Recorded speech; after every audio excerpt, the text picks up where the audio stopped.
아버님, 괜찮으세요? 거칠고 단단한 근육 아래로 뜨거운 체온이 느껴졌다. 피부와 근육의 긴장이 유미의 손끝으로 전해졌고, 유미는 방으로 돌아와 잠을 이루지 못했다. 시아버지는 몸을 숙여 유미의 이마에 입을 맞추었다.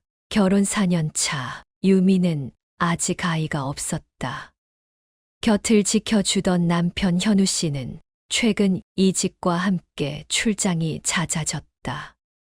텅 빈 아파트에 홀로 남겨질 아내와 10년 전 홀로 되신 아버지에 대한 걱정으로 현우 씨는 두 사람에게 함께 살 것을 권했다. 다소 어색했지만 유미는 흔쾌히 동의했다. 시아버지의 적적함을 달래드리고 싶었고, 사실 혼자 있는 밤이 조금 두렵기도 했으니까. 이사 첫날 저녁 식사 후 거실에는 낯선 고요함이 흘렀다. 유미는 은은한 조명 아래 신문을 읽고 계신 시아버지를 곁눈질했다. 공사 현장에서 평생을 다지신 몸이라는 남편의 말이 실감나는 단단한 체격. 헐렁한 면 티셔츠 아래로 드러나는 굵은 팔뚝과 목선이 예사롭지 않았다. 현우 씨와는 다른 거칠지만 듬직한 남자의 모습이었다. 현우 씨는 너무 마르고 섬세한데 우리 아버님은 참 산처럼 든든하시네. 괜히 고개를 푹 숙여 뜨거운 찻잔을 들었다. 유미야, 혹시 현우한테 전화 왔니? 아, 네 아버님. 방금 숙소에 도착했다고 걱정하지 말라고 전화 왔었어요. 그래, 고맙다. 밤이 돼서 그런가 으슬으슬하네. 시아버지는 자리에서 일어나 창문을 닫고 방으로 향했다. 유미는 그 뒷모습을 보며 마음속으로 생각했다. 이 집의 공기는 남편이 있을 때와는 확실히 달랐다.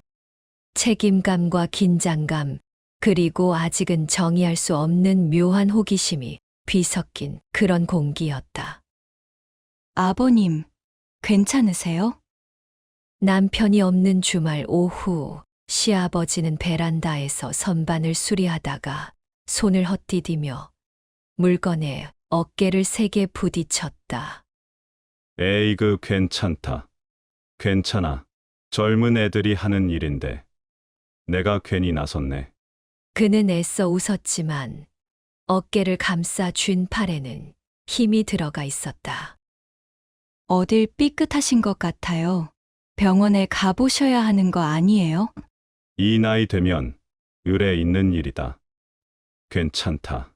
집에 파스 있지 않니? 그것만 좀 붙여다오. 파스를 들고 시아버지 방에 들어선 유미는 문득 긴장했다. 시아버지는 이미 윗옷을 벗고 있었다. 햇빛을 받아 검게 그을린 등과 어깨 근육이 적나라하게 드러났다. 땀 때문인지 피부가 윤기 나 보였다. 현우 씨도 없는데 이렇게 맨살을. 어디세요, 아버님? 여기요? 아마 오른쪽 어깨 뒤쪽인 것 같다. 좀 뻐근하네. 유미는 파스 접착면을 떼어 시아버지의 어깨에 조심스럽게 올렸다. 그녀의 손가락이 그의 피부에 닿았다. 뜨거웠다. 파스의 차가움이 뜨거운 피부 위로 퍼져나갔다. 시아버지는 짧게 숨을 내쉬었지만 미동도 하지 않았다. 조금 따가우실 수도 있어요.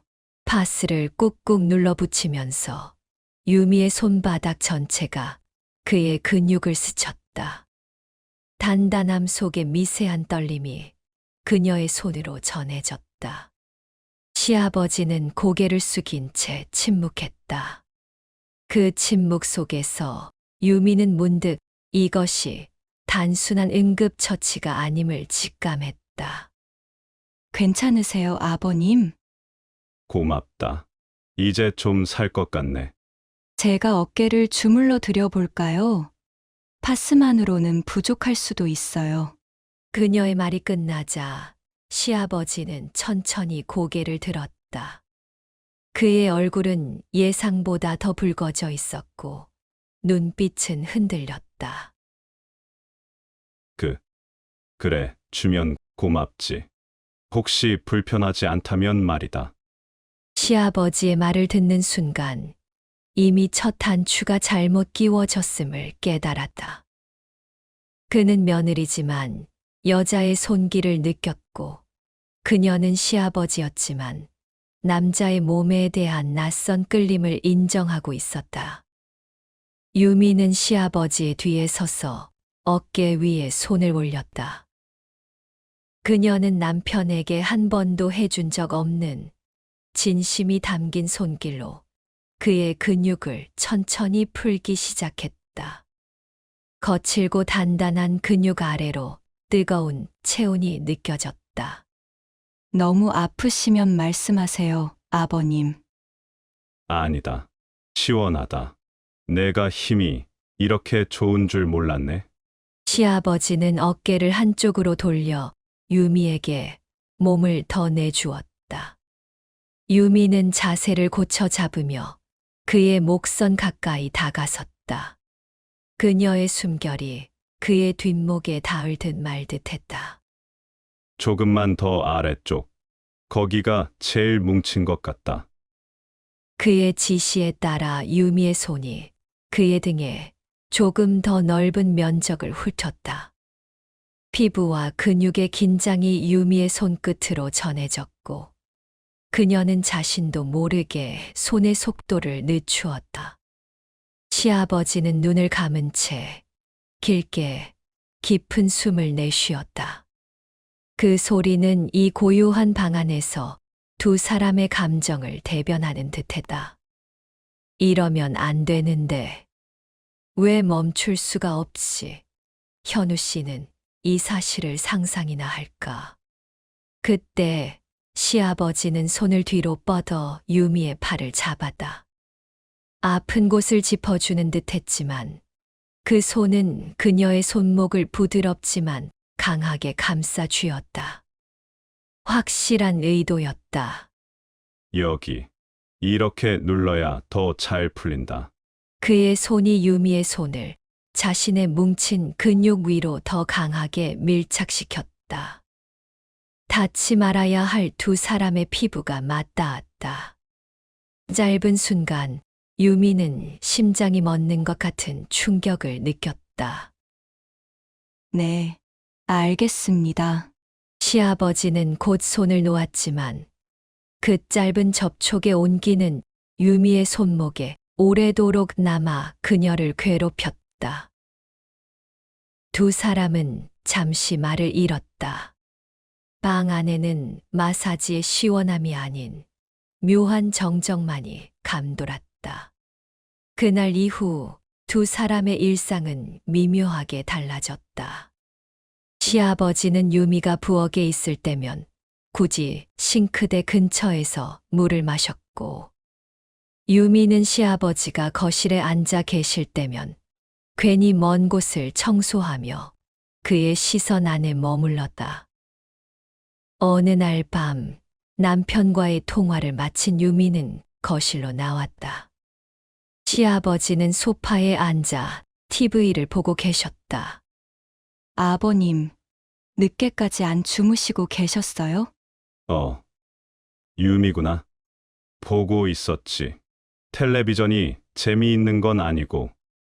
시아버지는 TV를 끄고 유미를 바라봤다.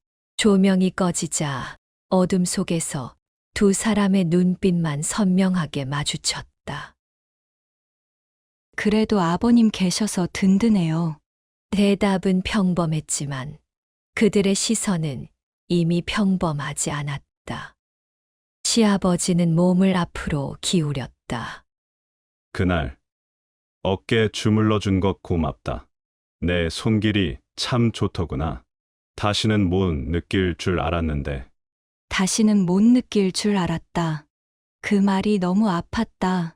남편은 옆에 없고 시아버지는 홀로 외롭다.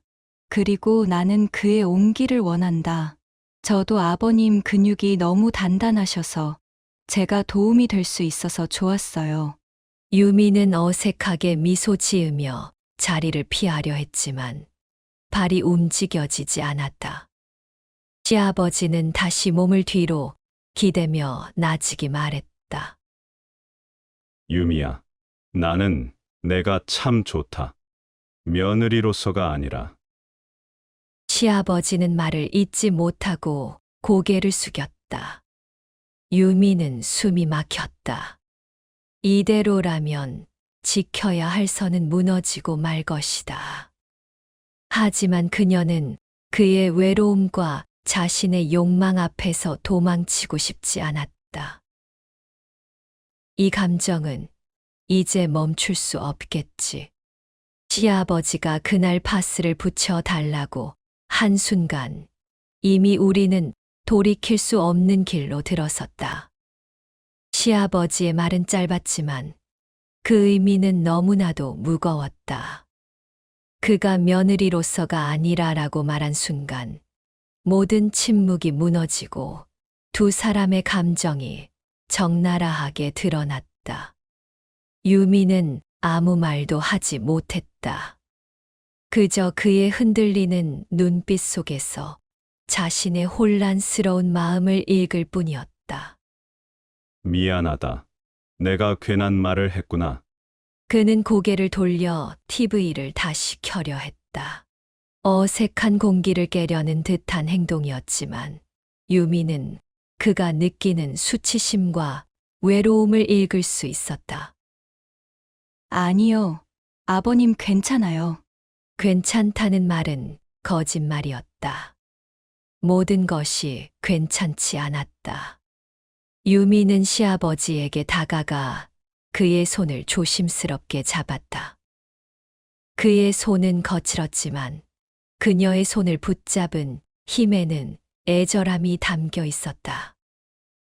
이제 와서 피하는 건 더 잔인한 일일 거야. 나 또한 그의 온기를 원하고 있었으니까. 유미는 시아버지의 손을 놓지 않고 대신 그의 뺨에 그녀의 손을 얹었다.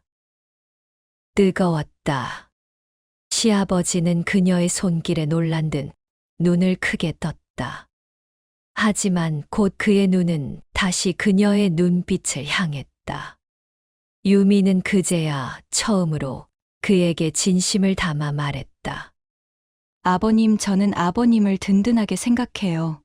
유미의 대답은 명확하지 않았지만 그의 마음을 이해한다는 뜻이었다. 시아버지는 그녀의 손을 떼어 자신의 손으로 감싸 쥐었다. 그리고 아주 천천히 조심스럽게 그녀를 품에 안았다. 두 사람의 숨소리, 옷깃 스치는 소리. 그것은 뜨겁고 외롭고 그리고 너무나 간절한 포옹이었다. 며느리와 시아버지라는 관계의 껍데기 아래에 숨겨져 있던 외로운 영혼이 처음으로 서로를 알아보고 끌어안는 순간이었다. 그날 밤 유미는 방으로 돌아와 잠을 이루지 못했다. 시아버지의 품에서 느꼈던 온기가 아직도 생생했다. 다음 날 아침 두 사람 사이에는 새로운 기류가 흘렀다. 전날 밤의 일에 대해 말하지는 않았지만 서로의 눈을 피하지 않았다. 시아버지는 밥을 먹는 유미의 그릇에 반찬을 얹어 주었고 유미는 그가 좋아하는 과일을 깎아 건넸다. 서로를 향한 배려가 더욱 진해졌다. 남편 현우 씨가 출장을 간 지 열흘째 되던 날 밤, 갑자기 폭우가 쏟아지며 아파트 전체에 정전이 되었다. 밖은 칠흑같았고 집 안은 순간 모든 불빛을 잃었다. 아버님, 괜찮으세요? 그냥 잠깐만 기다리면 될 거야. 이럴 때마다 왠지 혼자가 아니라는 게 참 좋다. 유미는 침착하게 비상용 촛불을 찾아 거실 테이블 위에 올려놓았다. 촛불 하나가 어둠을 밝혔다.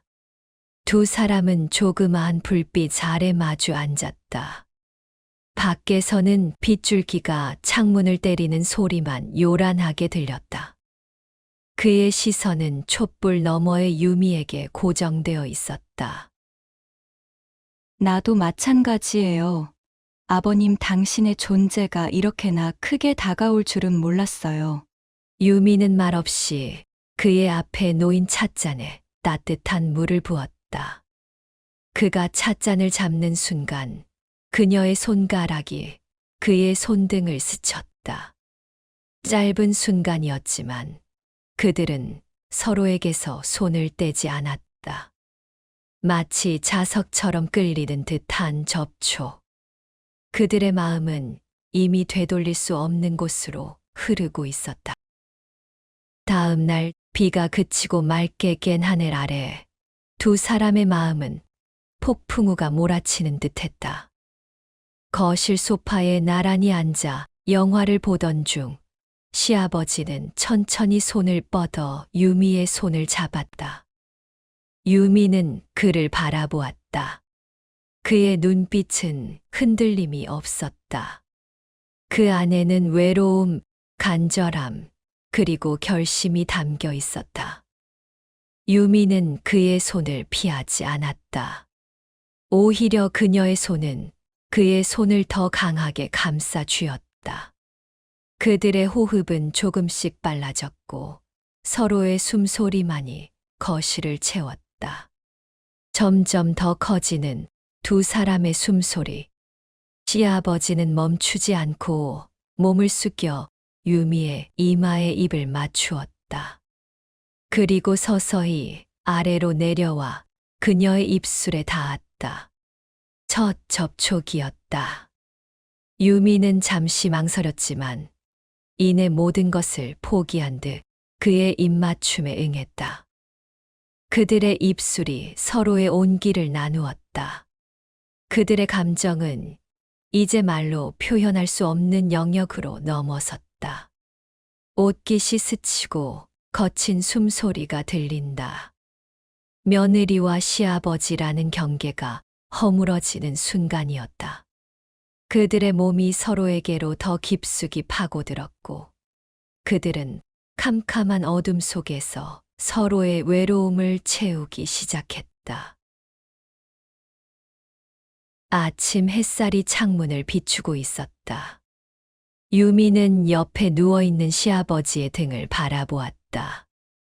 어제와는 다른 묘한 침묵이 방을 가득 채웠다. 그는 잠든 듯 눈을 감고 있었지만 유미는 그가 깨어 있음을 알았다. 그들의 관계는 이제 단순히 며느리와 시아버지로 돌아갈 수 없었다. 그들의 사이에 새로운 굴레가 생겨난 것이다. 며칠 후 남편 현우 씨가 돌아온다는 연락이 왔다. 유미는 불안한 마음으로 시아버지를 마주했다. 시아버지는 아무 일 없었다는 듯 평소처럼 담담했다. 하지만 유미는 그 속에서 묘한 경계와 단호함을 읽었다. 오늘 저녁에 현우가 온다니.